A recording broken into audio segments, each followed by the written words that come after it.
자, 또다시 나오신 그 걸음 예수 그리스도의 이름으로 환영합니다. 오늘도 하나님의 은혜가 예비되어져 있습니다. 예수 그리스도의 이름으로 나오는 그 모든 걸음마다 우리 하나님의 크고 놀라우신 은혜가 예비된 줄로 믿고 또다시 사모하는 그 심령 위에 물 붓듯이 부어지는 우리 하나님의 은혜 경험하는 귀하고 복된 시간이 되어지기를 원합니다. 자, 오늘 나무 106번째 나무입니다. 페이지 수로는 34페이지, 교재 34페이지 나무 106번째 나무 우리 같이 살피면서 나아가십시다. 제목이 무엇입니까? 예후 왕조와 엘리사. 엘리야 엘리사. 특별히 우리가 잘 알듯 북이스라엘, 하나님 곁을 떠나 하나님의 마음을 아프게 하였던 북이스라엘을 향한 엘리야 엘리사의 사역들을 우리가 살펴보고 있습니다. 앞선 오므리 왕조, 아합을 위시로 한 오므리 왕조에 관해서 우리가 쭉 살펴보았고, 오늘 그 오므리 왕조가 멸절을 당하며 예후 왕조가 들어서는 것을 우리 살펴보게 될 것입니다. 특별히 예후라는 인물을 통하여서 우리 하나님 앞에 어떠한 그거 놀라운 또 진리가 우리들 가운데 들려질지 기대하고 고대하면서 나아가십시다. 그래서 오늘 다시 한 번 더 또 죄에 관해서 또 살펴드릴 것입니다. 특별히 우리 이 시대에 의인된 죄인입니다. 이러한 고백으로 죄에 둔감한 인생을 살아가는 것이 아니라 항상 우리 사도의 신앙교회가 진리다라고 이야기할 수 있는 영역은 바로 죄에 대하여서 민감한 삶을 살며 하나님의 그 말씀과 은혜 앞에서 우리 자신을 늘 뒤돌아보아 겸손하게 나아가는 그 신앙의 원리가 오늘 우리들에게 새롭게 되어지기를 원합니다. 그러면서 그 중요한 원리들, 승리의 삶의 원리들, 죄를 명확히 알므로 말미암아 온전한 승리의 삶으로 나아가는 원리가 또다시 예후를 통해서 우리들에게 들려주고 있음을 또 살펴보며 나아가는 은혜가 있었으면 좋겠습니다. 자, 중요한 구절 어디일 것 같습니까? 열왕기하 9장입니다. 9장에서 14장 동안 나가면서 9장 10장 시간만 있으면 9장 10장을 다 보았으면 좋겠는데 일단은 10장은 미리 또 예습도 해오시고 또 집에 가셔서도 한번 살필 수 있으리라 믿고 우리 9장만 우리 큰 소리로 통독하고 예후를 중심으로 한 하나님의 말씀의 뜻 살펴볼 수 있기를 원합니다. 열왕기하 9장입니다. 선지자 엘리사가 선지자의 제자 중 하나를 불러 이르되 너는 허리를 동이고 이 기름병을 손에 가지고 길르앗 라모스로 가라. 거기에 이르거든 님시의 손자 여호사밧의 아들 예후를 찾아 들어가서 그의 형제 중에서 일어나게 하고 그를 데리고 골방으로 들어가 기름병을 가지고 그의 머리에 부으며 이르기를 여호와의 말씀이 내가 내게 기름을 부어 이스라엘 왕으로 삼노라 하셨느니라 하고 곧 문을 열고 도망하되 지체하지 말지니라 하니 그 청년 곧 그 선지자의 청년이 길르앗 라모스로 가니라. 그가 이르러 보니 군대 장관들이 앉아 있는지라. 소년이 이르되 장관이여 내가 당신에게 할 말이 있나이다.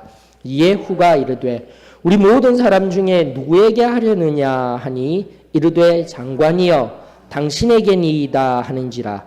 예후가 일어나 집으로 들어가니 청년이 그의 머리에 기름을 부으며 그에게 이르되 이스라엘 하나님 여호와의 말씀이 내가 내게 기름을 부어 여호와의 백성 곧 이스라엘의 왕으로 삼노니 너는 내 주 아합의 집을 치라. 내가 나의 종 곧 선지자들의 피와 여호와의 종들의 피를 이세벨에게 갚아주리라. 아합의 온 집이 멸망하리니 이스라엘 중에 매인자나 노인자나 아합에게 속한 모든 남자는 내가 다 멸절하되 아합의 집을 느밧의 아들 여로보암의 집과 같게 하며 또 아히야의 아들 바하사의 집과 같게 할지라. 이스라엘 지방에서 개들이 이세벨을 먹으리니 그를 장사할 사람이 없으리라 하셨느니라 하고 곧 문을 열고 도망하니라. 예후가 나와서 그의 주인의 신복들에게 이르니 한 사람이 그에게 묻되 평안하냐? 그 미친 자가 무슨 까닭으로 그대에게 왔더냐? 대답하되 그대들이 그 사람과 그가 말한 것을 알리라 하더라. 무리가 이르되 당치 아니한 말이라 청하건대 그대는 우리에게 이르라 하니 대답하되 그가 이리 내게 말하여 이르기를 여호와의 말씀이 내가 내게 기름을 부어 이스라엘 왕으로 삼는다 하셨다 하더라 하는지라.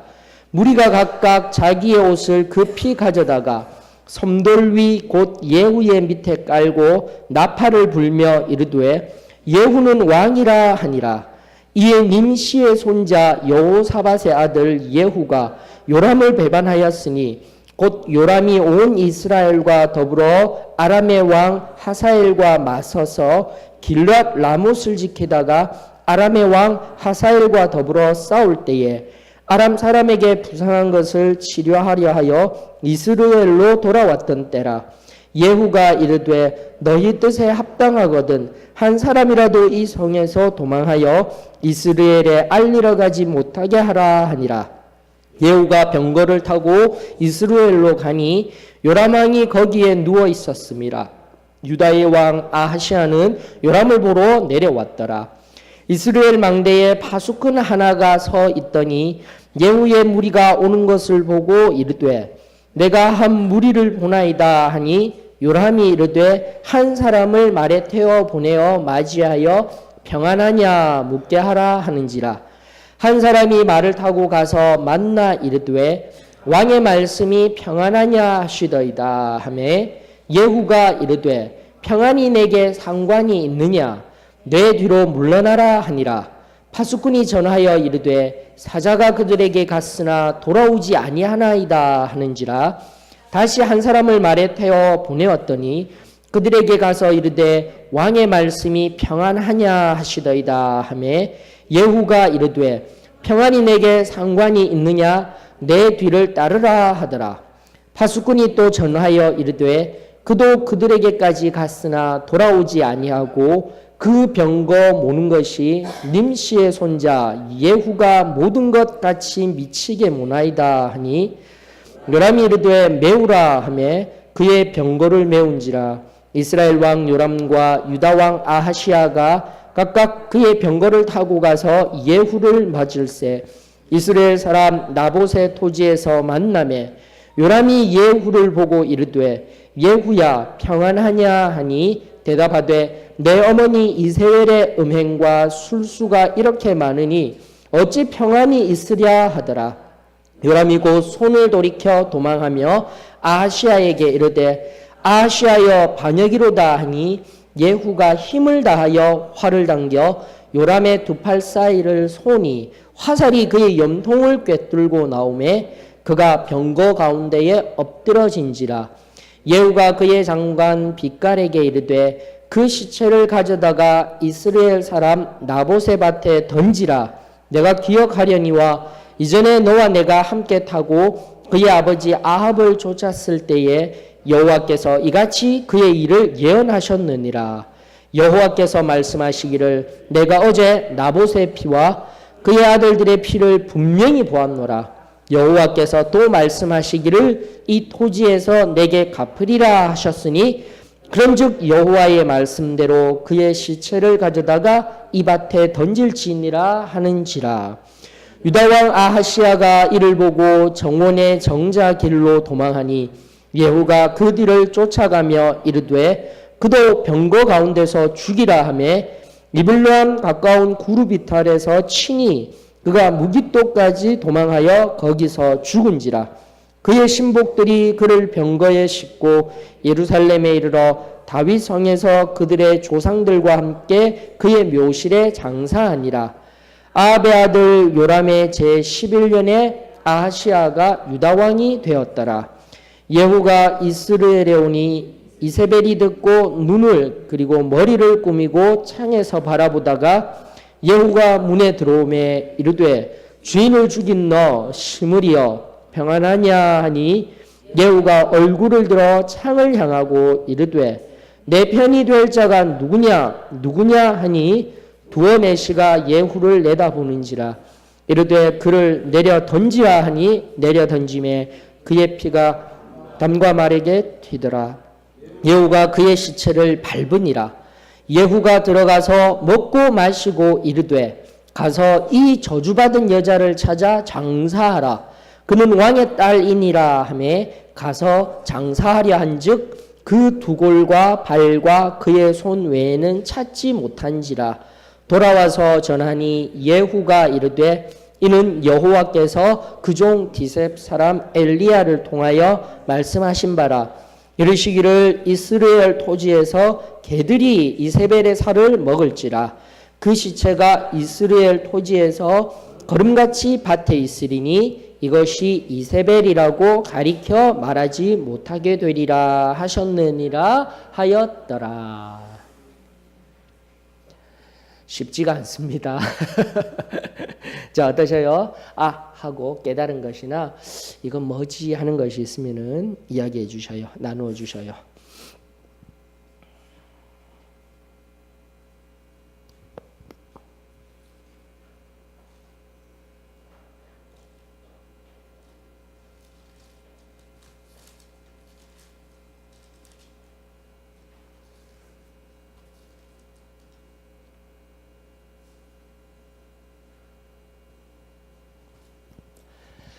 자, 없으면 저하고 같이 가고 지난번에 숙제 내어드린 거 있죠?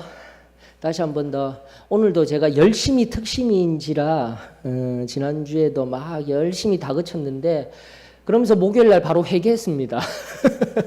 그러면 안 되는데 항상 이렇게 흘려보내는 자로 서 있어야 되는데 오늘 예후와 같이 자기 열심에 붙들려서 진정한 하나님의 뜻에 순종하지 못하는 우리를 범하는 것도 우리가 발견되어져야 하고요. 어쨌든 저는 하나님의 말씀을 흘려보내는 자입니다. 그리고 또 모질함이 보인다 할지라도 함께 두 손 잡고 같이 가야 할진데 혹시라도 지난주에 왜 그걸 모릅니까? 왜 그렇게 하셨어요? 이래가지고 상처되었어요. 이런 분이 계시다라면 용서를 구합니다.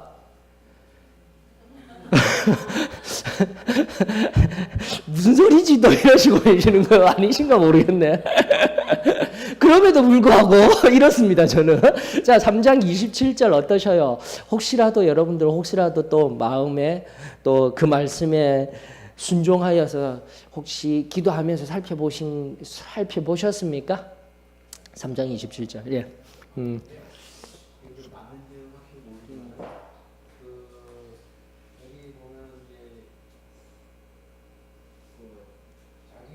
아들을 갖다가 번제로 드린 바람에 이스라엘 사람들이 돌아갔다고 얘기했는데 이스라엘 사람들이 두려워서 간 것도 있고 또 하나는 실망해가지고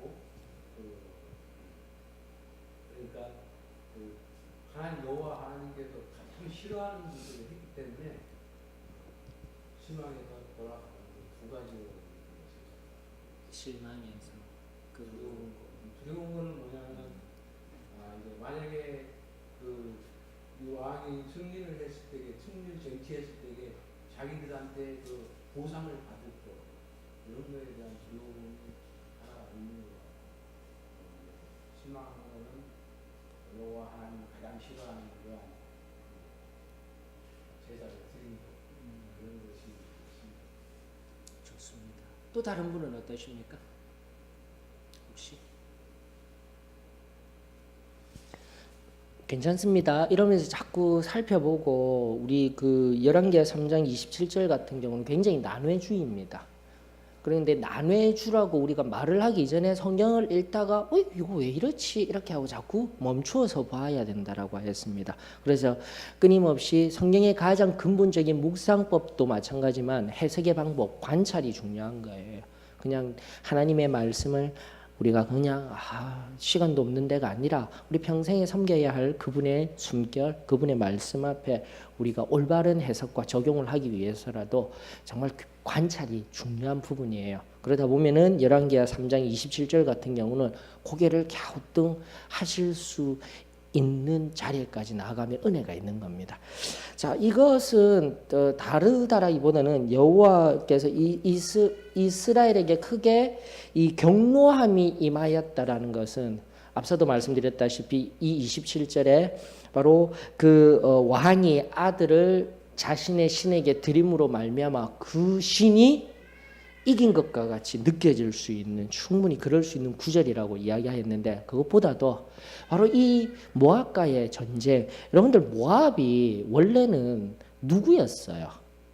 그 뿌리를 자꾸 찾아 들어가면 이스라엘과의 관계성 속에서 롯이 등장합니다. 아브라함과 롯. 바로 우리가 잘 알듯 유대인들 자체는 뭐죠? 아브라함의 후손들입니다. 맞습니까? 아브라함, 이삭, 야곱을 통한 후손들이에요. 모압은요? 모압과 암몬도 마찬가지예요. 모압과 암몬도 바로 아브라함에 적하였던 롯의 후손들이에요. 근데 멸절이 될 정도로 그 사람들을 피 흘리기까지 죽고 하는 모습, 그리고 자신의 아들까지 내어주는, 원래 같은 친족과도 같은 사이가 되어지고 어쩌면 하나님을 함께 섬겨야 할 사람들인데, 우리의 대적이라는 구약적인 개념 안에서 대적이고 멸절되어져야 하고 악한 자라는 것보다 신약을 넘어서 은혜의 시대를 살아가는 우리들의 눈에서는 항상 하나님은 평화의 하나님이시구나, 사랑의 하나님이시구나라는 이 관점이 자꾸 보이셔야 한다라는 것입니다. 결국은 이 전쟁으로 말미암아 처참한 사륙 가운데 마지막까지 온 그 모압 왕이 그 아들을 마지막으로 불사르는 것 그 자체를 바라보며 이스라엘 백성들이 그 참담함 앞에서 크게 격노하였다라고 생각하는 것이 가장 바람직하다라고 여겨집니다. 물론 앞서도 말씀드렸던 난회주의이기 때문에 각각 신학자들의 입장이 전혀 다릅니다.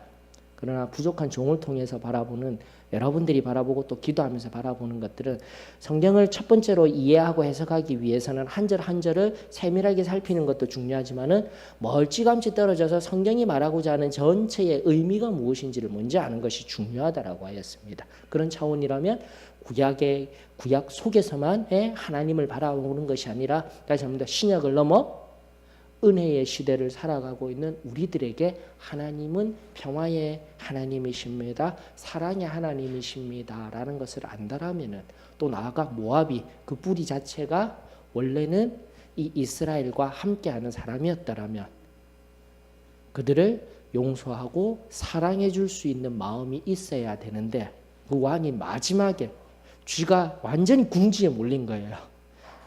세상 격언 속에서도 쥐 어떻게 하라고요? 도망갈 곳은 남겨두라고 했잖아요. 전혀 그런 것 없이 처참하게 밀어붙이는 상황 속에서 그 끔찍한 일을 경험한 이스라엘에게 이 참담함 속에서 자신들을 뒤돌아보며 뿔뿔이 모압의 많은 사람들이 많이 무너졌기 때문에 흩어지는 계기가 되었다라고 생각하시면 좋으실 것 같으셔요. 괜찮으십니까? 그래서 여러분들이 자꾸 하나님 말씀 앞에서 이해하기 힘들고 잘 해석이 안 되어지는 부분 앞에서는 엎드려야 돼요. 엎드리고 하나님이 알 수 있도록 성령 하나님의 도우심을 간구해야만 합니다. 이제 제가 성경 공부를 하면서 늘 이렇게 얘기하잖아요. 성경 쉽습니다 이러면서 하는 거는 많이 오셔서 계속 들으라는 의미가 있는 거예요. 그러나 근본적으로 성경은 쉽지가 않습니다. 이미 문화, 배경, 그리고 우리가 적용함에 있어서도 현대인들에게 이해되지 못할 것들이 참으로 많아요. 그런 차원에서 우리가 이 말씀이 힘듦 앞에 우리가 서게 되었을 때 그래도 함께 살피고 질문하고 함께 고민하며 기도하며 나아가는 은혜가 있었으면 좋겠습니다. 괜찮으시죠? 예, 그러면서 넘어가십시다. 자, 예후, 우리 본문으로 돌아가서 예후, 열왕기하 9장부터 14장까지에 등장하는 예후 왕조를 일으키는 예후, 이 사람의 이름의 뜻은 여호와께서 바로 그분이시다라는 뜻이에요. 예후라는 뜻 그대로 여호와께서 바로 그분이시다라는 뜻입니다. 자, 문제는 바로 이겁니다, 여러분들. 어쨌든 오므리 왕조가 아주 강력하게 왕권을 잘 유지해 오면서 있었는데, 특별히 이세벨이라는 악하기도 하지만 괴상하고 고상한 여인이기도 하지만은 원래 왕권 자체가 쉽사리 무너지지가 않는데, 여러분들이 의문을 가지셔야 하는 것은 첫 번째, 왜 이렇게 즉각적으로 즉각적으로 예후를 통한 군대의 반란이 일어났을까라는 것에 먼저 첫 번째로 초점을 맞추어야 될 것 같아요. 의문을 가지셔야 됩니다. 고대 사회에서 강화된 왕권 속에서 반역이 일어나는 것은 결코 쉬운 일은 아닙니다. 물론 우리가 북이스라엘을 바라보면서 왕조가 9번 바뀌었습니다라는 어려움은 있지만은 이 오므리 왕조 자체가 바알 종교도요 강력하였고요. 이미 두로와 시돈 여러 정치적인 정략 관계 속에서 굉장히 강한 왕권을 가지고 있었어요. 그런데 보시면은 9장만 보셔도 예후에게 급작스럽게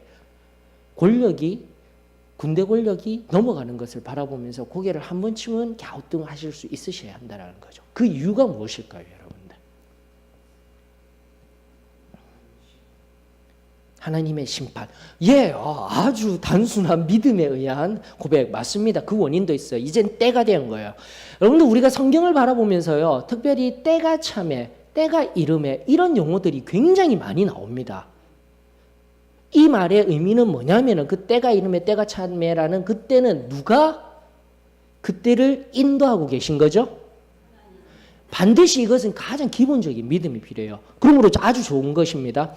원래는 여러분들 엘리야에게 이 예후에게 기름 부어서 반정이 일어나도록 되어져 있었어요. 맞습니까? 우리 계속 지금 성경을 보고서 나오고 있습니다. 엘리야가 힘들어서 갈멜산의 전투 후 열왕기상 19장에 보게 되면은 엘리사에게도 기름 붓고 누구에게도요?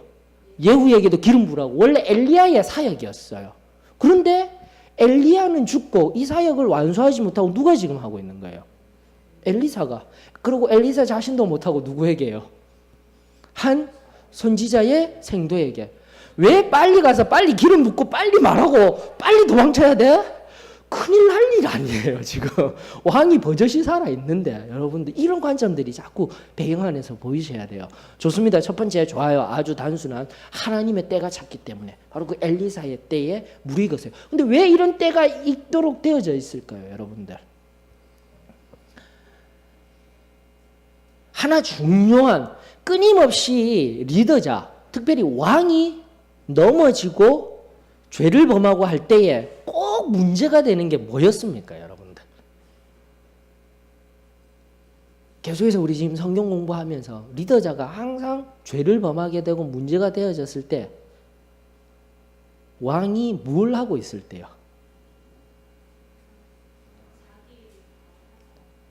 맞아요.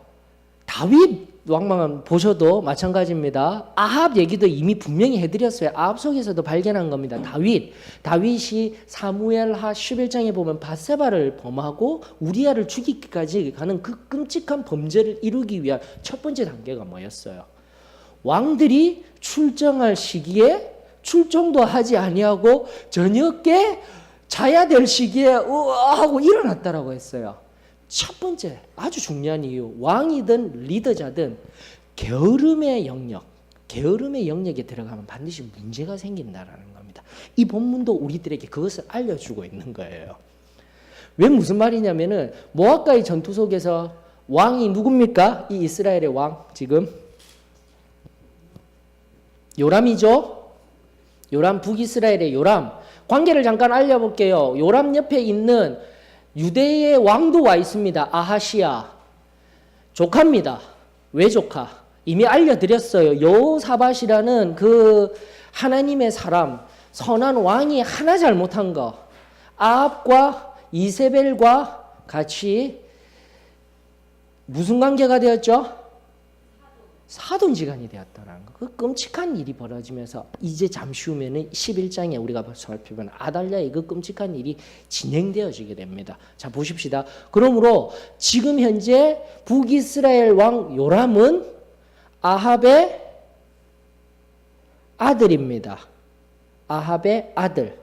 그리고 그 아합의 아들인 요람의 여동생 아달랴의 아들이 바로 누구라고요? 아하시아예요. 남유다 왕. 이해되셨습니까? 친인척 관계가 이제 정립되셨죠?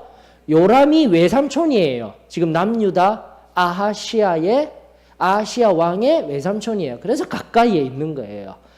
자, 문제의 핵심은 뭐냐면은 바로 모압이라는 대적을 앞에 두고 어찌되었든 전쟁 속에서 요람이 다쳐서 동편 요단강 넘어 길르앗 라못 지방에 그 싸움에서 뒤로 물러나서 이스라엘이라는 그 이스라엘의 아합 왕 때 뭐가 있었다고 했어요? 겨울 궁전, 겨울에 거할 겨울 궁전이 바로 이스라엘에 있는 거예요, 여러분들. 이게 보이셔야 돼요. 요람은 지금 조금 다치고요. 왜 조금 다쳤냐면 여호가 열심히 몰아올 때 어떻게 해요? 마병 따기 끌고 또 나가잖아요. 이게 보이셔야 되는 거예요, 여러분들. 많이 다쳐가지고 전장에서 나간 것이 아니라 앞서도 지금 계속해서 왕정 시대에는 왕이 어떻게 해야 되는 거예요? 뒤에서 전략이나 짜고 하는 게 아닙니다. 철저하게 앞장서서 나아가야 할 자리에 있는 사람이라니까요. 그게 굉장히 중요한 관점이에요. 그런데 지금 어때요? 요람 어떻게 해요? 조금 다친 것 때문에 그럼 사마리아로 가서 사마리아라는 수도에 가서 그 다친 걸 빨리 고쳐야 되는데 어디로 갔냐면은 이스라엘로 가 있는 거예요. 물론 이스라엘도 중요한 제2의 수도의 역할을 하기 때문에 거기에 머무른다 하지만은 이스라엘은 휴양지예요. 휴양지. 바로 또다시 계속해서 우리가 살피고 있는 왕과 리더자의 문제가 생길 때의 게으름 정말 중요합니다. 적용하십시다. 여러분들 우리에게 영적 게으름은요 모든 죄 문제의 시작점입니다.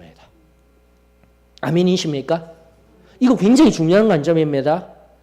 우리 지금 소망교회가 지금 세 가지 하나님 앞에 온전히 서기 위해서 세 가지 제가 계속 강조하는 거 주보에도 3대 경건을 위한 3대 기본 원칙이 뭐죠? 첫 번째 공예배 맞습니까? 공예배를 통한 시간에 맞습니까? 두 번째는요 온전한 헌금을 통한 물질의 헌신. 세 번째는요 말씀 읽고 묵상을 통한 관계의 헌신. 이게 정말 필요해요. 여러분 이게 기초고 기본이에요. 여기에 게으름이 오지 않습니까? 영적 게으름이 바로 여기서부터 찾아오는 거예요. 본 예배에 공예배에 참석하기 힘들어지면 여러분들 참석 못하면 그때 뭐 하시는지 여러분들이 더 잘 아시잖아요. 영적인 게으름의 자리에 들어가는 첩경이에요. 공예배 등한히 여기는 거. 두 번째는요 물질의 중요성. 하나님 앞에 내어드려야 할 걸 먼저 준비되지 아니하고 물질로부터 하나하나씩 문제가 생기게 되면 영적 게으름들, 내 배가 따뜻하게 되고 오늘날 엔터테인먼트가 우리에게 우상이라고 하였습니다. 여행 가고 여행 가는 건 또 어때요? 주일날 반드시 끼어져서 가는 거. 이것 하나하나가 우리를 미혹해 하고 있는 오늘날의 우리의 우상들인 거예요. 영적 게으름. 그리고 세 번째 관계. 하나님과의 관계성 속에서 게으름들이 자꾸 생기는 거예요. 기도하지 못하고 말씀 읽지 못하고 밀 기도와 말씀을 통하여서 하나님의 관계가 늘 함께 대면하고 보지 못하게 되면은 그때로부터 그 게으름으로부터 무슨 일이 일어난다고요? 죄가 다가오는 거예요. 존 버년에 의한 철로 역정 바라보시면은 그 어떠한 그 길에 사자가 왕 물려가고 있을 때 거기에 뭐가 있어요? 매여져 있어요. 줄에 매여져 있어요. 이미 하나님께서 그 사자가 절대 우리를 침범치 못하도록 중간길로 딱 가게 되면은 담대하게 가면 되는데 영적 게으름이 바로 이 악한 사자의 목에 걸린 그 쇠사슬을 끌어내는 키입니다. 여러분들 반드시 하셔야 돼요. 사단이 우리를 유혹하고 넘어뜨리고자 하는 제일 첫 번째 영적 게으름부터 시작한다라는 거. 이 적용이 오늘 우리들에게 온전히 이루어지기를 원합니다. 다시 한 번 더 보이셔야 돼요. 요람과 왕이 그래서 이 군대 장관들이 기가 잘 노르신 거예요. 왕이 나가서 싸워야 할 싸움에 뒤로 물러나고 뒤에 물러나서 이스라엘 땅에 가서 그 휴양지에서 탱자 놀고 있으니까 불만들이 지금 고조가 되고 있는 거예요. 누군가는 힘겹게 싸우고 있는데 야전사령관들이 안 그래도 화가 나 있는데 그때 누가 오는 거예요? 여호와 하나님의 말씀. 근데 우리가 지난번 오므리 왕조의 시대를 싹 훑어가면서 어쨌어요? 앞에 엘리야 시대 때는 그나마 하나님을 인정하고는 있었는데 엘리사 시대에는 어떻게 돼요? 하나님을 그냥 막 길바닥에 그냥 다니는 신발짝도 못하게 하고 있는데 이때만큼은 불평 불만이 있을 때는 정통성이 어디에 있다라는 거예요? 여호와 하나님의 말씀 앞에 있다라는 거예요. 때가 참해. 때가 이름에 잘 발견하셨어요. 첫 번째, 하나님의 때가 이루었기 때문에 하나님의 말씀이 이제는 이루어져야 할 시기, 그리고 나아가 인간적인 관점에서 늘 여러분들 성경에서 발견되어지는 성도들이 왕 같은 제사장들 성도들이 무너지는 첫 번째 문제 뭐라고요? 내 배가 따뜻해지고 편안함과 게으름이 찾아오게 될 때 그때로부터 죄가 서서히 찾아와서 우리를 넘어뜨립니다. 기억할 수 있기를 원합니다. 그래서 불평불만이 가득 차 있는 거예요. 그때 와서 기름 부어가지고 재밌지 않습니까? 예후가 너희들 다 알잖아. 장난치지만 장난인 줄 알았어요. 예후는 처음에는. 근데 그 사람들도 막 기름 붓고 막 후다닥 하면서 눈치 보면서 가니까 그 군대 장관도 다른 군대 장관들도 옆에서 보니까 저런 뭐 하는 거야? 이상한 거예요. 그리고 예후 보고 뭐라 합니까? 그 미친, 분명히 성경이 그렇게 이야기하는 그 미친 사람이 뭐라 합니까? 이러고 있는데 예후도 그냥 장난삼아 다들 알면서 불평불만들이 여기 있고 서로 왜 왕은 지금 싸워야 할 때 이렇게 안 오고 막 그러고 있는 사람들 그냥 장난치듯이 하는 줄 알았어요. 뭐 너희들이 장난치고 있잖아. 허허 웃고 있는데 아니라고 얘기해 보시라고. 예후는 또 심각하게 얘기 안 합니다. 이 큰일 날 얘기거든요. 지금 기름 부음 받았다라는 거예요. 그 군대 장관들 앞에서 누구라도 아직도 요람을 따르는 사람이 있으면 큰일 나는 거예요. 지금 반역이에요. 옛날 고대 사회 때 반역이라 하면은 3대가 멸절되어지는 거 아닙니까? 맞습니까? 조선시대도 그랬는데요. 고대는요 더 엄청난 일들이에요. 그랬는데 아무 생각 없이 예후가 장난치듯이 얘기를 하니까 이때 무슨 일이 일어나는 거예요? 군대 장관들에게 하나님이 다 일하시는 거예요. 자리 깔고 예후가 뭐라고요? 왕이다. 하나님이 세우신 왕이다. 이게 여러분들 보이셔야 됩니다. 하나님의 말씀, 두 번째 원리, 우리 인간에게 발견되어지는 우리가 적용할 원리, 첫 번째 발견되어졌으면 두 번째 원리, 하나님의 말씀은 어떻게 된다고요? 반드시 이루어진다라는 겁니다. 안 될 것 같은 상황 속에서도 반드시 이루어지게 되면서 예후는 즉각적으로 어떻게 합니까? 즉각적으로 자신에게 받은 그 권위를 가지고 손살같이 이스라엘로 달려가는 거예요. 그리고 손살같이 그 왕을 없애고 그 다음 사마리아로 또다시 진격해 들어가는 그 자원에서 어떻게 해요? 요람도 죽이고 이세벨도 죽이고. 근데 이세벨이라는 여인 정말 대단합니다. 이미 군대의 권력들이 넘어갔구나. 요람 왕이 죽었구나. 아하시아 우리 외조카도 죽었구나. 남유다도 이제는 안 되겠구나 하고 있을 때 온 자기가 에워싸였을 때 어떻게 합니까? 눈썹 탁탁 칠하면서 눈썹을 칠하고 지금 화장을 한다라는 의미는 예쁘게 하려는 것이 아니라 왕후의 권위를 가지려고 하는 거예요. 왕후로서 아직도 내가 살아있다라는 것을 보여주려고 하는 아무런 권력도 없는데 그러면서 너 시므리여 이 반역의 자식이여 편안하냐 이러면서 아주 당당하게 외치는 정말 이세벨이라는 여인이 하나님 앞에서 이렇게 살았으면 진짜 난 여인이에요. 이런 것도 여러분들이 성경을 보면서 아주 재미난 성경의 이면을 볼 수가 있어야 됩니까? 근데 이세벨이라는 이름 그대로 뭐라고요? 고상한 이름 그대로 괴상하다라고 저는 이야기하였습니다. 정말 그런 마지막 삶을 살아가면서 예후 오히려 그는 하나님의 말씀 앞에 되어져가는 일들 보이니까 그 앞선 요후람 어디서요? 나봇의 포도원 아시죠? 뺏긴 그곳에서 이미 엘리사가 예언한 곳이에요. 너 나봇의 포도원 바로 그 땅에서 너 피를 흘리며 죽을 거야. 아합도 분명히 그 피를 흘리면서 그 했던 우물가의 창기들에게 이미 당할 거야 하고 자신의 자녀들도 다 나봇의 포도원에서 그 피값을 다 치르게 될 거야. 이루어지는 것을 보니까 예후는 이 여인 두렵지가 않은 겁니다. 그 여인 나의 편이 있다면 던져라 하는데 그 많은 사람들 중에 단 2-3명만 이 정도예요. 이세벨이 아무것도 없는데 권력 군대로 완전히 둘러싸였음에도 불구하고 그 여인의 그 압권 그 분위기가 얼마나 셌으면은 꼼짝도 못하고 있는데 2-3명이 어떻게 해요? 반응을 해서 던져버리는 거예요. 여러분들 그 정도인 겁니다. 이세벨 그렇게 하나님께서 오므리 왕조를 몰락시키고 예후를 들어서 그 오므리 왕조의 몰락에 사용되는 도구가 되어지게 되었던 것입니다. 자, 그러면서 여러분들 우리가 조금 더 살펴보아야 할 것은 9장 7절로부터 쭉 10절까지의 말씀을 통해서 하나님이 말씀을 통해서 그가 하여야 할 일이 무엇입니까? 이제는 배경도 살펴봤고요. 이제 되어진 일도 살펴봤는데 하나님의 말씀에 의하여서 그가 해야만 할 일은 무엇이었습니까? 첫 번째는 아합 가문의 멸절입니다. 맞습니까? 그래서 이세벨도 죽였죠. 그러나 사마리아로 바로 진격하지 못하고 내전 상황 만들면 안 돼요. 정말 똑똑한 예후예요. 모압하고도 대치하고 있죠. 이미 남유다 왕도 죽여버렸죠.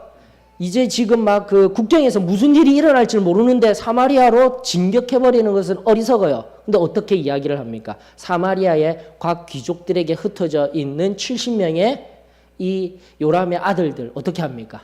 편지를 잘 보내서 죽여버리게 만들죠. 와, 정말 똑똑해요. 아합 가문이 멸절을 당합니다. 그렇게 멸절을 당합니다. 두 번째는요, 무엇입니까? 두 번째 한 일. 그리고 나서 사마리아 성에 입성한 연후에 그가 한 두 번째 잘한 일. 바알 제사장들을 다 수도로 올려보내잖아요. 맞죠?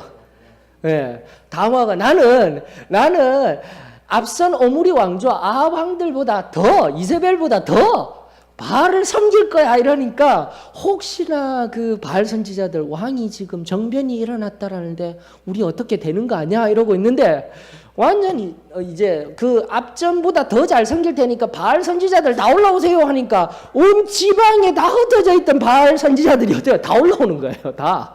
에헤라 디야 우리 다리로다 하면서 우리에게 새로운 영화가 더 귀한 영화가 되어졌구나 하면서 다 올라와서 어떻게 합니까? 몰살을 시켜버리죠. 정말 귀한 일입니다. 여러분들 세균학이 발달되기 전에 이미 앞전에 한 왕도 그렇게 넘어져서 벌레 먹어서 죽었다 하고 파리대왕 바알세부백에 갔을 때도 세균이 옮긴다라는 것을 알지 알아서 그랬는지 못했는지 몰라. 세균학이 발달되지 여기 이렇게 상처가 나게 되면은 그대로 내버려 두게 되면 무슨 병이 듭니까? 세균에 감염되어져서 파상풍 맞죠? 파상풍이라든지 세균이 감염되면 이 상처난 부위 그대로 내버려 두면 안 되잖아요. 그러면서 여기 잠깐 상처난 게 어떻게 되어집니까? 점점 커지는 것뿐만 아니라 잠깐 상처 났는데 이거 어떻게 해야 돼요? 잘라버려야 되는 상황까지 들어가게 됩니다. 그러지 못하면은 다시 한 번 더 세균이라는 것은 우리 몸 속에 자꾸 파고 들어와서 우리 몸 자체를 힘들게 하니까. 그래서 하나님의 예후를 통하여서 정말 이 지금 북이스라엘을 사랑하셔서 북이스라엘 속에 있는 이 문제들 상처의 문제들을 하였지만은 다 넘어뜨리지는 아니하고 하나님이 멸망까지는 시키지 아니하시고 그래도 살려주시고자 이 문제되는 것들 암덩어리 2개는 끄집어냈는데 문제는 뭡니까? 예후가 끝까지 좀 더 나가야 되는데 결국 성경이 말하는 바 그가 하나 못했던 거 무엇일까요? 엄밀히 얘기하면은 아합 가문 멸절시키고 바알 선지자들 다 때려잡아서 한 것 그거는 아무것도 아니에요. 여러분들 가장 중요한 게 하나 남아있어요. 무엇을 못한 거예요?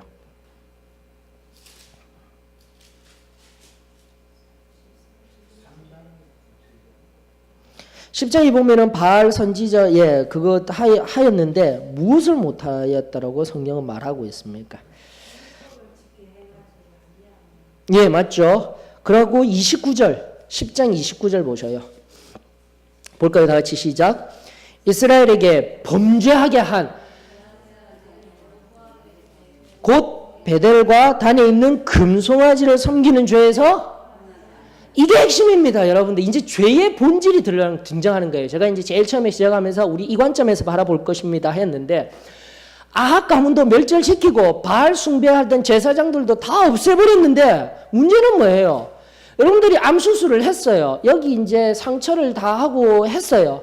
암이 원래 쉽게 생각하십시다. 암이라고 생각해서 보십시다. 여기 암이 어디서부터 시작했다 할까? 가장 쉬운 함.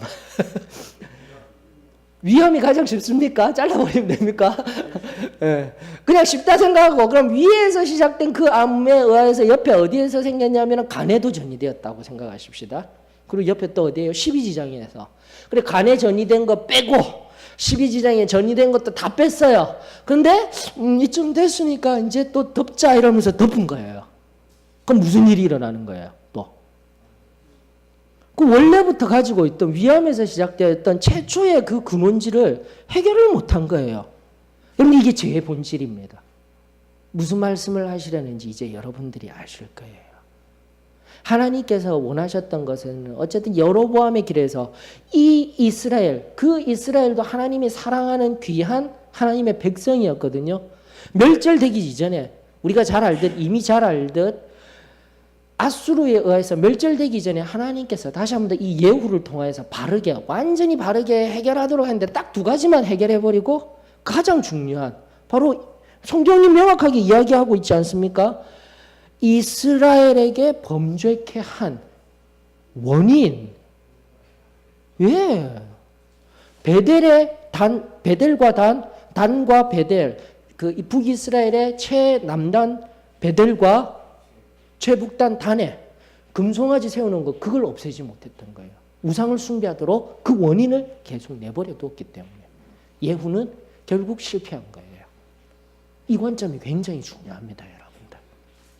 자, 그러면서 두 가지 여러분들 반드시 아셔야 합니다. 죄는요, 반드시 원인이라고도 얘기되고 뿌리까지 뽑아내어야만 합니다. 그런 차원에서 교리적으로 우리는 분명히 얘기하고 있어요. 우리가 범하였던 죄들로 인하여서 용서함을 받은 은혜를 뭐라고 이야기를 하죠? 뭐라고 얘기를 하죠? 구원받았다라고 이야기를 합니다. 구원 필요합니다. 이걸로 끝? 아니죠. 뭘 또 받아야 하는 겁니까? 성결을 받아야 되는데 성결을 왜 받아야 하는 겁니까? 예, 바로 이거예요. 핵심이에요, 여러분들. 우리 지금 기독교가 지금도 계속 왜 자꾸 사회적으로 지탄받고 하나님을 믿는다 하면서도 왜 세상 사람들에게 손가락질을 받고 그 세상 사람들 예수 그리스도로 변화되지 못한 부패한 본성에 그들에게 왜 윤리 도덕적으로도 손가락질 받고 제대로 저거들도 못 사면서 이 문제예요, 여러분들. 바로 성결의 문제예요.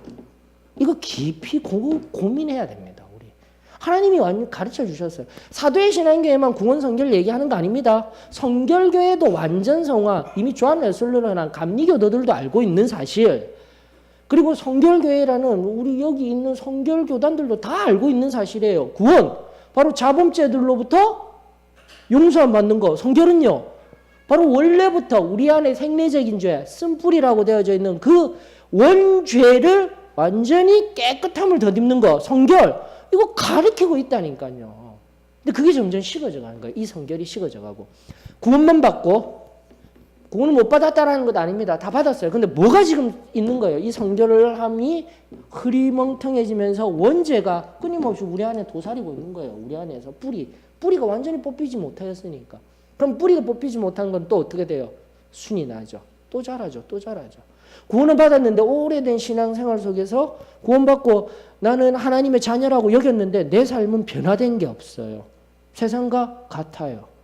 순간순간 하나님 주시는 그 예배를 통하여서 목사님 주시는 말씀을 통해서 은혜 받았다라 하면서 또 와서 무슨 목욕탕 목회라고 얘기를 하는데 떼뱉기듯이 떼뱉기고 또 세상에 나와가지고 또 범죄하고 또 와서 떼뱉기듯이 떼뱉기고 이런 가르침이 지금 횡행하고 있을 때 성경은 명확한 거예요. 뭘 없애야 되는 거예요? 원죄예요. 이 예후의 사건을 통해서 오늘도 또다시 우리는 이걸 정말 귀중한 복음이구나라는 걸 생각해야 됩니다. 자, 원죄 나왔으면 구원은 무슨 문제라고 했죠? 예, 자범, 죄, 들 맞습니까? 복수예요. 그러므로 킹제임스 버전이라든지 원래 원어에서는요, 죄들이 있고 복수로 나오는 게 있고 뭐가 있다고요? 죄라고 단수가 다 있어요. 원어에는. 우리 여기 개혁 한글역에서만 다시 한 번 더 교리가 들어갔습니다. 개혁주의 교리.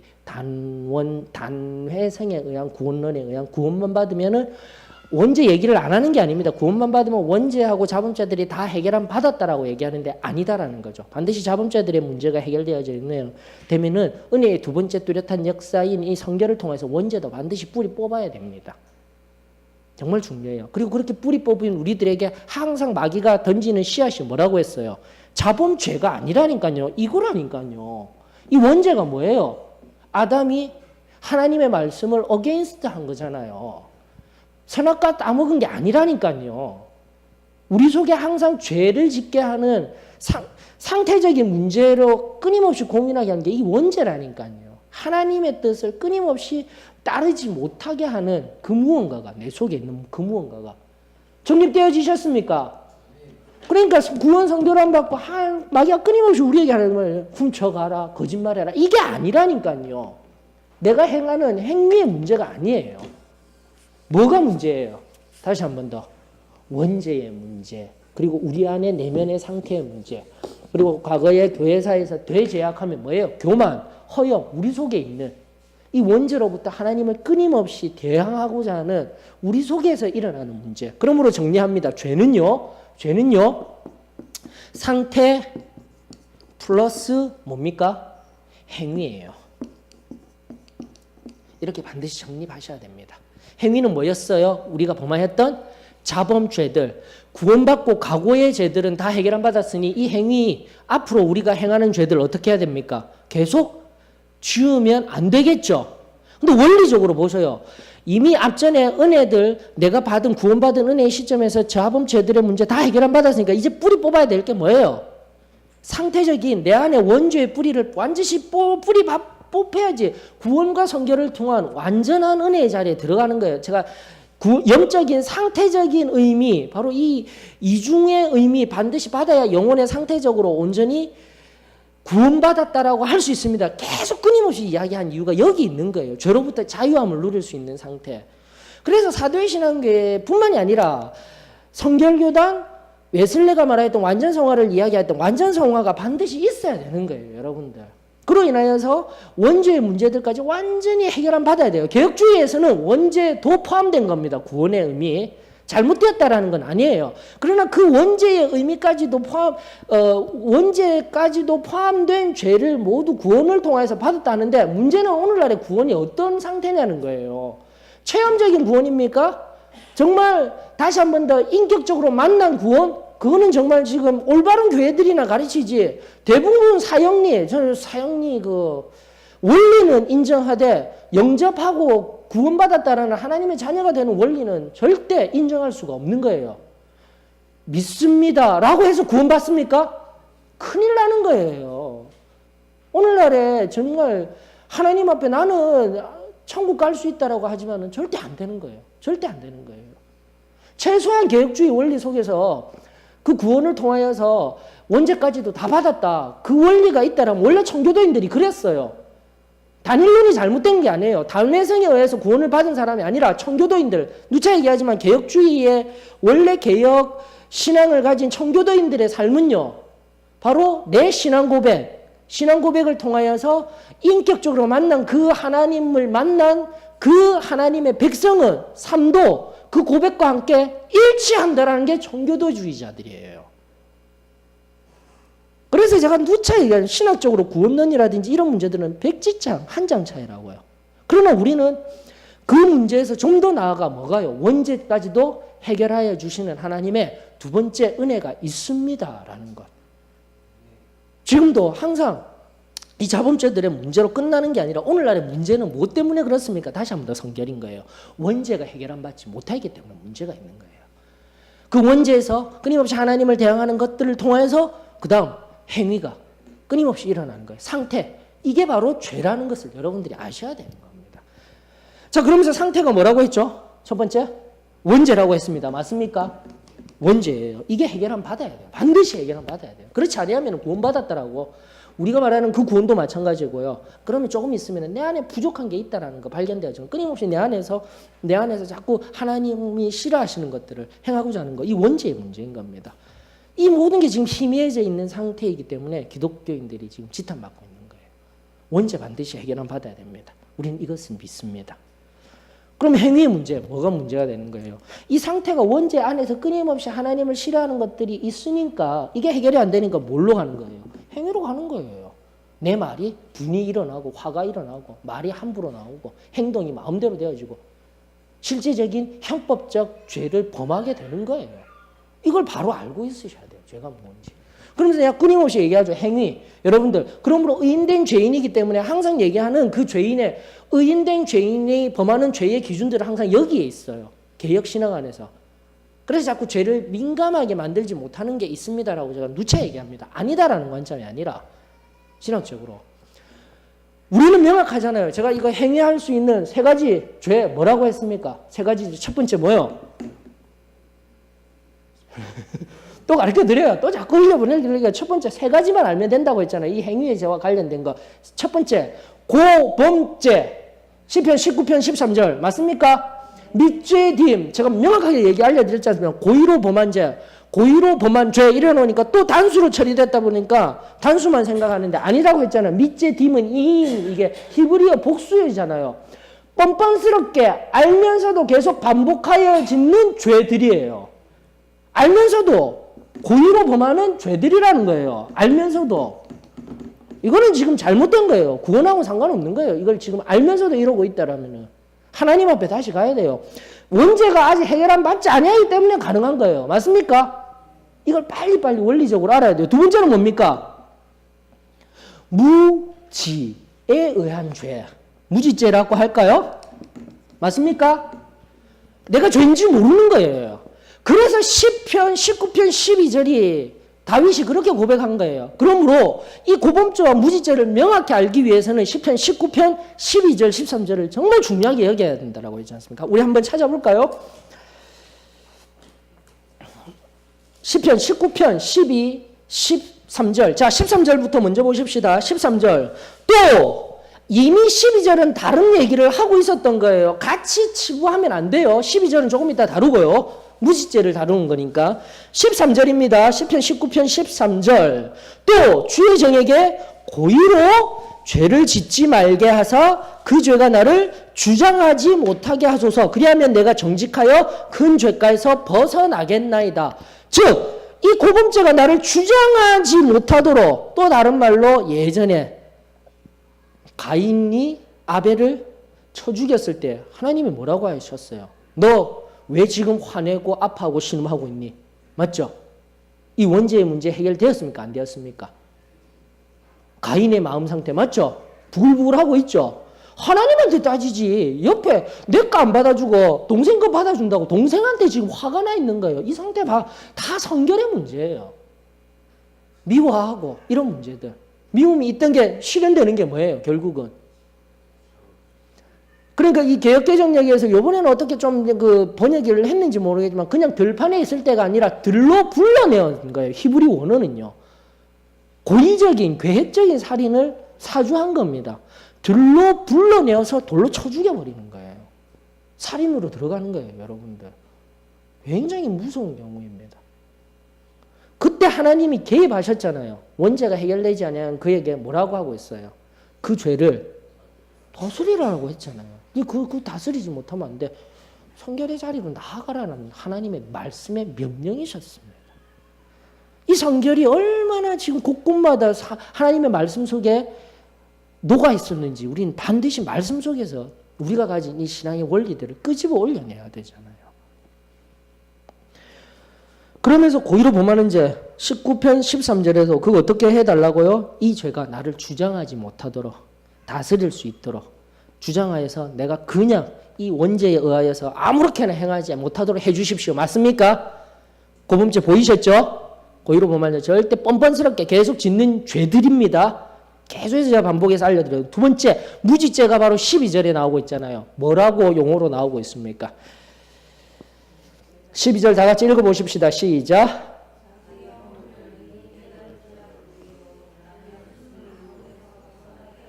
이 허물이라고 되어 있어. 허물 맞습니까?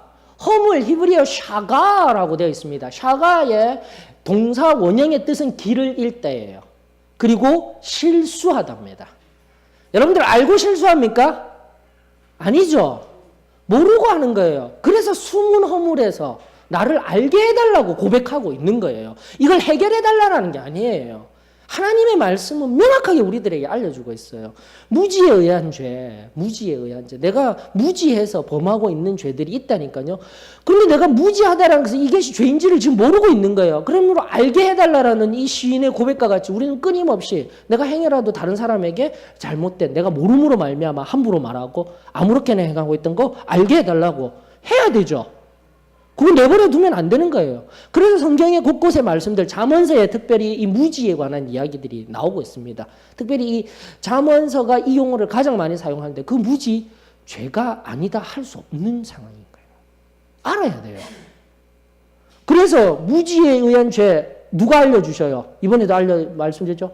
성령 하나님이 알려주셔요. 첫 번째는 성령 하나님이 기도를 통해서, 말씀을 통해서, 나아가 앞선 목사님, 그리고 앞선 신앙의 선배들을 통해서 그 잘못된 행동들을 하거나 말을 하고 있다 옆에서 조언을 통해서 알게 되었을 때 이거는 무지가 뭐가 돼? 무지죄가 어떻게 되는 거예요? 고범죄로 되어버린 거예요. 그럼 우리는 어떻게 해야 됩니까? 회개해야 되는 거예요. 회개가 전혀 필요 없는 게 아니라니까요. 회개해야죠. 그걸 내버려둬요. 회개하고 나서 우리가 아는 원리, 회개하고 나서 무지에 의하여서 내가 늘 끊임없이 다른 사람을 아프게 하였거나 문제를 일으켰기 때문에 두 번째 뭡니까? 반드시 배상해야 되는 겁니다. 이 원리대로 가야죠. 너무 원리 쉽죠? 쉽죠? 끊임없이 제가 하고 있는 겁니다, 지금. 정말 우리가 받았더니 그냥 구원받고 성결함 받고 성령 침례 받으면 승리생활 할 수 있다. 이게 아니라니까요. 하나님의 말씀 안에서 원리들을 딱딱 찾아서 내 삶 속에 적용을 해야 돼요. 안 그러면 두리뭉실하게, 아니요. 평생 무지죄 속에서요. 하나님 앞에 섰을 때 다시 한 번 더 두렵고 떨리는 말씀. 하나님, 나 하나님 이름으로 지금까지 열심히 신앙생활 했잖아요. 주여 주여 하면서 다 했잖아요. 예수님 찬송하고 예배드리고 다 했는데요. 그런데 예수님 뭐라고 하십니까? 불법을 행하는. 이게 불법이에요, 불법, 여러분들. 빨리 깨달아야 돼요. 깨달았다면 뭐가 필요하다고요? 첫 번째, 회개. 두 번째요, 배상. 반드시 해야 됩니다. 하나님 앞에서만 회개하고, 난 괜찮아. 아니에요. 성경이 끊임없이 우리들에게 요구하는 것은 하나님 앞에 온전히 먼저 회개를 통해서 하나님이 은혜 주십니다. 능력 주시는 거예요. 가서 잘못했습니다. 배상해야죠. 물질뿐만 아니라 관계의 배상들 반드시 해야 돼요. 이것이 진정으로 승리하는 삶, 온전한 이 행위의 범죄 앞에 우리가 하나님 앞에 다시금 설 수 있는 원리인 줄로 믿습니다. 반드시 해야 돼요. 무지죄, 지금까지 변호했다면 고범죄로 넘어간 겁니다. 충분히 이해시켜 드렸어요. 성령 하나님에 의하여서 일반 계시적 차원에 의하여서 나아가 말씀과 기도를 통하여서 반드시 무지죄는요 깨달아지게 되어져 있습니다. 근데 성경에 또 보게 되면은 결코 용서함을 받지 못하는 죄가 뭐죠? 그래서 모든 죄는 용서 안 받아요. 회개하고 배상하고 하면. 맞죠? 근데 절대 용서받지 못하는 죄가 뭐라고 했어요? 성령을 근심케 할 수는 있어요. 성령 모독죄라는 게 있어요. 이게 핵심이에요. 자기가 무지해서 분명히 죄 짓고 있는데 성령님이 가르쳐 주시는데 어떻게 하고 있는 거예요? 아니라고 하는 거예요. 아니라고 하는 거는 뭘 못하는 거예요? 회개가 안 되는 거예요. 방금 얘기한 대로. 그게 성령 모독죄예요, 여러분들. 성령 모독죄가 뭐 기독교를 비난하고 기독교 잘 믿었던 사람들이 나가서 하나님은 없어. 그것만 성령 모독죄가 아니라 지금 우리 일상에서도 이 무지죄를 바로잡지 않냐면은 그게 바로 성령이 하는 하나님의 모든 일들을 다 무시하고 내 마음대로 살아가려고 하는 것. 명확하게 이해되어지시죠? 그거는요, 용서받지 못하는 게 아니라 용서를 받지 못하도록 만들고 있어요. 얼마나 이게 정말 심각한 겁니까? 바로 서야 되겠죠.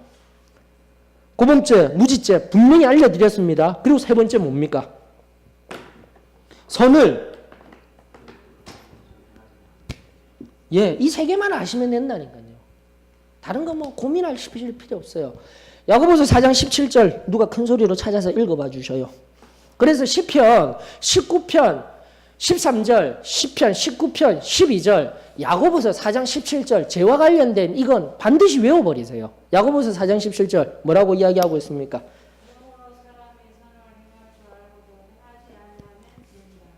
맞죠? 선을 행하면. 그런데 제가 선, 히브리어 토브라고 하였습니다. 그게 뭐라고 했어요? 선. 하나님이 늘 우리와 함께 하는 거예요. 선은 다른 게 아니에요. 선하다, 아름답다 라는 것은 하나님의 뜻입니다, 여러분들. 지금도 교회의 가르침 앞에 하나님의 뜻 앞에 순종하지 못하는 것. 결국 그거예요. 선을 알면서도 행하지 못하는 것. 뭐 지금도 얘기하는 뭐 게으름에 의하여서든 어떠한 것에 의하여서든 그 모든 것을 맡고 있는 게 뭐라고요? 원죄라니까요. 너무 쉬워요. 선을 알고도 행하지 아니하는 것. 선이라는 건 분명히 하나님의 뜻이라고 하였습니다. 그러므로 하나님의 뜻을 모르려고. 그러니까 나는 의문이에요. 성경 공부를 이렇게 하자고. 성경 공부를 하는 이유는 뭡니까? 목사님 잘 알고 있는 지식 전수 받아서 목사님 앞에 잘 보이기 위해서요. 그런 거 아니잖아요. 지금 이 시간 하는 거는 하나님의 뜻을 명확히 알기 원하는 거 아닙니까? 시편 119편 108절에 있는 말씀, 주의 말씀은 내 발의 등이요 내 길 위에 빛이니이다. 항상 갈 때마다 이 말씀이 등이 되고 빛이 되어져야지 내가 무엇을 하며 나아가는지 알 수가 있는데 너무 쉽잖아요. 원리들이. 죄짓지 아니하는 원리들. 맞습니까? 다시 강조합니다. 이 세 가지만 아시면 되는 거예요. 고범죄, 시편 19편 13절, 무지죄, 시편 19편 12절, 선을 행할 줄 알면서도 행하지 아니하는 것. 분명히 하나님 말씀이 있는데 말씀조차도 읽으려고 하지 아니하고 그것이 두려워서 지금까지 내가 평생 나 이 정도로만 기도하면서 살아왔는데 하나님 말씀 몰라도 돼. 큰일 나니까. 큰일 날 일이라니까요. 그래서 이번 주에도 애가 타는 마음으로 얘기했죠. 10가지 다 알아야 되는데 완전하게 다 알지는 못해도 10가지 다 알아야 되는데 1, 2, 3, 4, 5 나 그거 아는데 그 다음이 뭐였더라? 잘 모르겠습니다. 어른이 되었으면서도 내가 오랜 신앙생활을 했다 하면서도 큰일 나는 거예요. 하나님 앞에. 우스갯소리가 아니에요. 여러분들. 그래서 하나님이 말씀까지 주셨는데 하나님 앞에 갔는데 너 내 기록된 말씀 줬는데 말씀에 다 선이 무엇인지 다 알아줬는데 그 행하는 거 몰랐다라고 너 나한테 할 수 있겠느냐? 그게 바로 너희들 주여 주여 나 다 했는데요. 불법을 행하는 자들아 내게서 떠나가라. 두렵고 떨리게 받아야죠. 말씀들 하나하나를. 다시 한번 더 고범죄, 무지죄, 선을 알면서도 행하지 못하는 죄. 야고보서 4장 17절. 이 세 가지만 알면 됩니다. 죄라는 것에 대해서는. 그리고 이 죄를 일으키는 원래 뭐가 있다고요? 원죄. 이것까지 해결하면 받아야죠. 그러므로 정말 우리가 가진 진리, 영혼을 살리고 또 영혼을 살게 하는 것 진리인 줄로 저는 믿습니다. 그래서 지금은 성결이 정말 중요한 시대라니까요. 이 원죄와 씨름해야 되는 거예요, 여러분들. 우리 내면 안에서 일어나는 것들. 성결함 받게 되면 내 안에서 일어나는 이 모든 하나님께 대항하고자 하는 마음 현저하게 떨어집니다. 100%는 아니라고 했어요. 이 완전 성화에 대해서 개혁신앙의 자들이 항상 비판하는 게 뭐냐면은 여러분들이 또 아셔야 될 이 부분들 이해되셨죠? 쉬웁니다. 바로 그들의 관점에서는 인본적인 구원론이다 얘기를 해요. 완전성화 얘기하는 게. 왜 그러냐면 완전성화의 의미는 뭐냐면 첫 번째 시점 속에서요. 내적 성결이 필요하기 때문입니다. 내적 성결이라 하면 우리 안에 100% 온전히 어떠한 시점에서 은혜 받을 때, 성결의 은혜 받을 때 내가 완전히 하나님에 대항하는 이 모든 것들을 하나님께서 완전히 제거해 주시는 온전한 100%의 헌신을 내어드리겠습니다 하였을 때 체험적인 은혜를 경험하는 겁니다. 그래서 그 100%인 자리로 늘 살아가는 게 아니라 우리의 육신이 연약하기 때문에 제가 누차 얘기했죠. 그래프 그리면서 이렇게 내가 점진적인 성화가 아니라고요. 이건 지금 조금 이따가 에베소서를 통해서 알려드릴게요. 점진적인 성화라는 그 용어 자체는 점진적으로 항상 늘 뭐예요? 시간의 흐름 속에서 구원받고 나서 원죄의 문제가 다 해결한 이 시점에서 결국은 늘 시간이 지나면 모든 성도는 어떻게 되는 거예요? 자라나간다라는 건데 영적인 의미에서 자라나갔다가 이렇게 됐다가도 어린아이 같이 또 돼버리는 거예요. 점진적인 성화라는 용어는 항상 이런 비례형의 그래프를 그리는 게 점진적인 성화예요. 떨어졌다가 하면서도 결국은 시간이 흐르면 죽을 때까지는 모두가 성숙한 신앙인이 될 거야 라는 오류가 있는 거예요. 여러분들. 점진적인 성화라는 말에 이미 점진적이다라는 말이에요. 그럼 우리는 점진적인 성화를 믿지 않는다라니까요. 완전 성화를 믿는다라니까요. 내적 성결을 통해서 이 영화라고 죽을 때 완전히 얻어지는 글로리피케이션이라는 영화에 관하여서 우리가 한 번은 우리가 체험을 한다라는 거. 그게 뭐라고요? 성결, 내적 성결을 통한 완전 성화라니까요. 그러나 그걸 계속 유지하는 게 아니라 어떻게 해요? 다시 한 번 더. 떨어지게 되면 하나님과의 관계 바르게 하지 못하고 지금 계속해서 얘기하는 말씀 제대로 안 듣고 게으름 피우고 하게 되면은 어느 상태? 이 상태에서 계속 맴도는 거예요. 겨우겨우 나아가는 믿음. 그래 이들보다도 더 못한 이들은 그래도 점진적으로 성화되려고 노력이라도 하는데 우리는 그런 것도 없는 거예요. 말씀도 안 읽고 기도한다 하면서도 달랑달랑 나아가 주일날 한 번 엎드려서 기도해가 무슨 신앙생활을 할 겁니까? 제가 비판자로서 서는 것이 아니라 정말 바르게 알고 하나님 앞에 바르게 좀 서서 가자고요. 완전 성화를 받고 나서는 이 모든 것들을 100% 완전하지 못하더라도 육신의 연약함, 내 안에 끊임없는 세상과의 만남 속에서 대항할 힘, 그게 바로 성령 침례 아닙니까? 성령 침례를 통해서 성령이 충만하게 되어져야 그 90% 이상이든 승리, 완전한 승리는 아니더라도 하나님이 기뻐하시고 원하시는 삶 가운데 성령의 충만함과 성령의 인도로 말미암아. 그래서 신학적으로는 다 비슷한 말들 다 하고 있잖아요. 그러나 우리는 정말 정확하게 이야기를 하고 있는 거. 이제 성경 공부를 통해서 하나하나 알려드리고 있지 않습니까? 내적 성결 필요합니다. 그리고 나서 내적 성결 받은 사람은 뭐 해야 되는 거예요? 항상 끊임없이 외적 성결. 이런 얘기 다 우리 다 배우고 다 여러분들 처음에 되시는 분들은 아셨어요. 외적 성결. 이게 바로 100% 헌신을 위한, 다른 말로 할까요? 성도의 견인이라고 개혁주의 신앙에서 말하는 마지막 5번째, 구원받기 위해서 반드시 해야 되는, 하나님이 그것도 하나님의 주권에 의해서 하게 된다 하지만 우리는 인간의 선한 자유의지, 우리 안에 있는 자유의지, 웨슬레에 의하면 선행적 은총이라고 합니다. 그것을 가지고 내적 성결을 내적 성결은 이미 완전 성화라는 것을 받아서 그 뒤에 끊임없이 헌신해야죠. 믿음으로 반응하여서 헌신을 해야 합니다라는 이유가 바로 여기에 있는 거예요, 여러분들. 그것은 개혁신앙 안에서도 얘기하는 성도의 견인 교리와도 비슷한 거예요. 성도의 견인이라는 교리는 하나님의 주권에 의하여서 예정되고 선택된 사람들이 하나님에 의하여서 나아가는 거지만 우리는 어떻게 해야 돼요?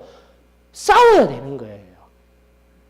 싸우지도 아니하고 맹숭맹숭 내 마음대로 하게 되면은 오히려 개혁신앙이 아닙니다 하고 있지만은 더 우리는 잘못된 기독교 다른 사람들에게 손가락질 받는 자리로 전락하게 되는 겁니다.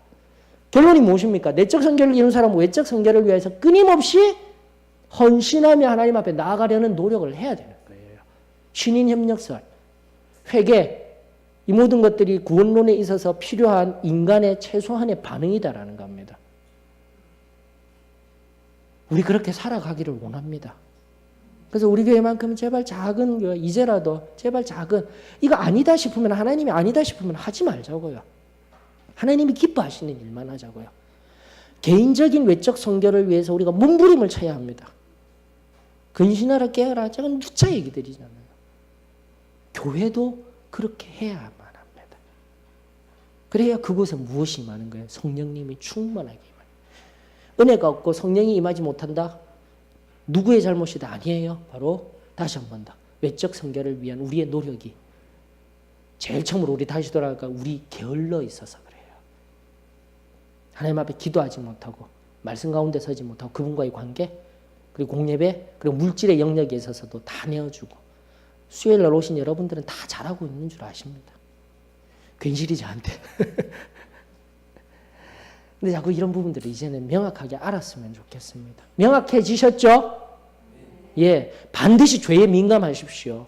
알려드린 이 죄에 대해서 내 삶에 지금 고의로, 이 분명히 잘못된 건데 하나님이 원치 아니하신 건데 고의로 뻔뻔하게 제 범하고 있으면 이거 해결 안 받아야 되고, 무엇이 문제인가? 내 안에 원죄, 구원, 성결, 성령 침례 받았다 할지라도 내 안에 지금 원죄가 씨앗이 사단이 던져서 내 안에 씨앗이 있는가 깨달아야 되는 거예요, 여러분들. 성결의 신앙, 죄의 뿌리까지도 뽑아야 하는 것, 이거 명확하게 하십시다. 예후를 통해서도 예후의 이 하나님의 말씀의 역사의 흐름 속에서도 우리가 발견할 수 있는 놀라운 진리의 말씀입니다. 히브리서 12장 13절로부터 15절 보십시다.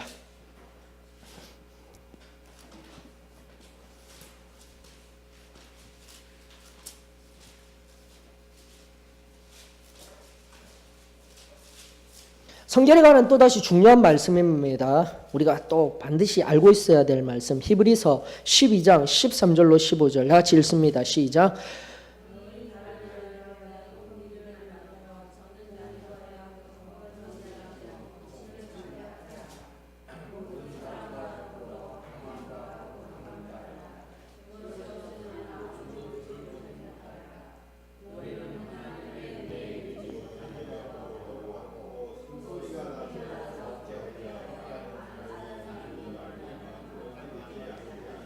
(16절요) 음행하는 자와 혹 한 그릇 음식을 위하여 장자의 명분을 판 에서와 같이 망령된 자가 없도록 살피라.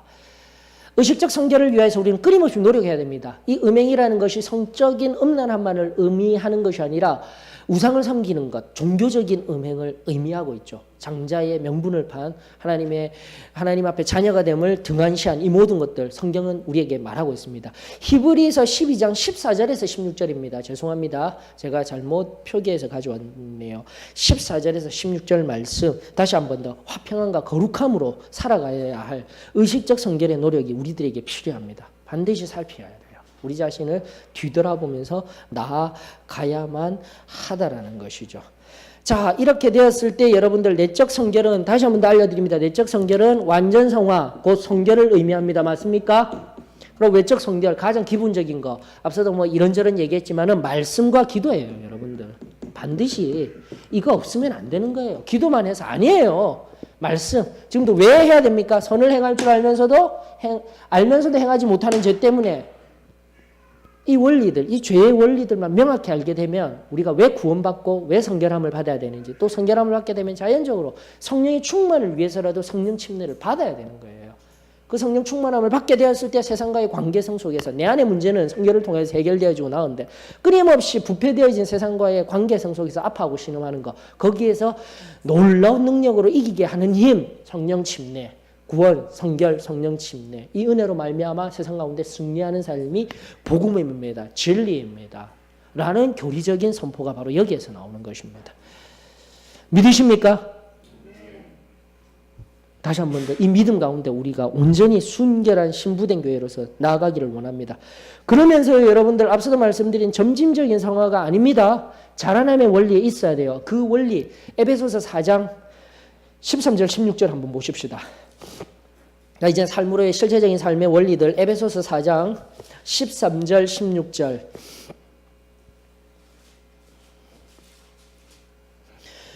근데 원래 4장 자체가요. 4장 1절로부터 시작하는 게 뭐냐면은 성령이 하나 되게 하시는 거예요. 하나 되는 것이 바로 성결의 중요한 원리입니다. 하나님과 내가 온전히 하나 되는 거예요. 이 원죄가 완전히 사라졌다라는 말의 의미는 내가 온전히 요한복음 14, 15, 16 다 그 짤막하게 이번에 성령 강림절에서 알려드렸지만 15장에 특히 포도나무와 가지가 온전히 하나 된 것 같이 성결의 중요한 특징은 하나님과 온전히 하나 되는 거예요. 그리고 그렇게 하나 된 한 사람 한 사람들이 또 하나 되는 거예요.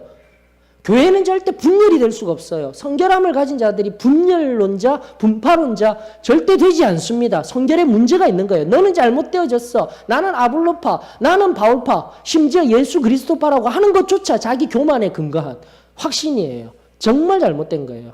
부족해도 연약해도 어떻게 해야 된다고요? 성경이 말하는 바는 그 믿음이 연약한 자들을 위하여서요. 항상 자기 자신을 살피면서 거기에 맞는 사랑, 피차 사랑하고 권면하라는 말씀. 그게 성경의 말씀이잖아요. 못한다고 정죄하고 그건 올바른 방법이 아니었습니다. 순전해지기 위한 것은 제가 그것들은 제가 충분히 이해하지만 이제는 하나님 말씀 앞에서 우리가 바로 서서 나가자고요. 그러면서 에베소서 4장 1절로부터 이야기하는 거 다른 건 아니에요. 성령으로 하나 된 것이 무엇이냐 이 말을 하고 싶은 거예요. 지금 에베소서 4장 1절로부터. 자 13절로부터 우리 한번 보십시다. 13절 시작. 우리가 다 하나님의 아들을 믿는 것과 아는 일에 하나가 되어 온전한 사람을 이루어 그리스도의 장성한 분량이 충만한 데까지 이르리니 이는 우리가 이제부터 어린아이가 되지 아니하여 사람의 속임수와 간사한 유혹에 빠져 온갖 교훈의 풍조에 밀려 요동하지 않게 하려 함이라. 오직 사랑 안에서 참된 것을 하여 범사에 그에게까지 자랄지라. 그는 머리니 곧 그리스도라. 아멘이십니까? 다시 한번 더 14절은요. 이 시대에서 정말 미혹하는 영들이 많아요. 지금도 여러 가지 우리에게 편안함 속에서 그 편안함에 맞는 복음 그리고 말씀들 흘러나오게 될 때 우리가 말씀 속에서 우리의 삶 속에 어떻게 살아가야 되는지 이걸 명확하게 알아야 됩니다. 그러기 위해서는 결국 13절이 이야기하듯 믿는 것, 아는 일에 그리스도의 장성한 분량, 성숙한 자리로 나아가기까지 우리는 어떻게 해야 된다고요? 자라 나가야 한다라는 것입니다. 15절에도 그리스도에게까지 자라나가는 것. 완전 성결을 통하여서 내적 성결을 통하여서 우리는 온전히 그리스도와 하나 되었습니다. 그때는 그 모든 것들을 다 아는 수준은 아니더라도 영적인 비밀을 영적으로 정말 귀한 은혜의 자리에 있어요. 뭐 아담과 같이 되었다, 예수 그리스도와 같이 되었다 그렇게 말하지는 않습니다. 우리는 그 비난하는 다른 비난자들에 의한 얘기들. 그렇기 때문에 우리는 항상 뭐 해야 된다고요? 내적 성결 받았다고 가만히 있는 것이 아니라 외적 성결을 이루도록 끊임없이 노력해야죠. 분투해야죠. 근신해야죠. 살펴야죠. 히브리서 13장 16절이 12장 16절이 앞서 읽었던 그 말씀이 이야기하듯이 말씀들 하나하나가 우리에게 진정으로 놀라운 우리 선한 의지를 통하여서 하나님, 성령 하나님의 붙들림 받아서 끝까지 싸우라고 우리들에게 도전하고 있는 겁니다. 지금 다시금 내가 잠자는 자리에 게으름의 자리에 있다라면 예후와 같은 그런 아픔의 자리에 들어갈 수 있습니다. 라는 것을 우리가 꼭 기억했으면 좋겠습니다. 시간이 많이 갔습니다. 오늘 아주 중요한 부분을 한다고 제가 이번에는 이제는 좀 이 부분에 있어서는 좀 많이 명확하게들 아실 겁니다. 또 하나님의 말씀 속에 또 등장하게 되면 또 다룰 겁니다. 그러면서 계속해서 정말 진리 가운데 말씀 가운데 세상 속에서 승리하며 하나님의 기쁨이 되어지며 그 하나님 주시는 평안과 기쁨 속에서 그 충만함을 누리며 그 은혜를 누리며 살아가는 저와 여러분들이 되었으면 참으로 좋겠습니다. 다시 한번 더 우리 세상 가운데 죄 가운데서 승리하십시다. 하나님이 우리들에게 이 놀라운 복음을 주셨습니다. 그 믿음으로 나아가는 은혜가 있기를 주의 이름으로 축원합니다. 자, 정필숙 자매님이 기도해 주셔요. 마치겠습니다.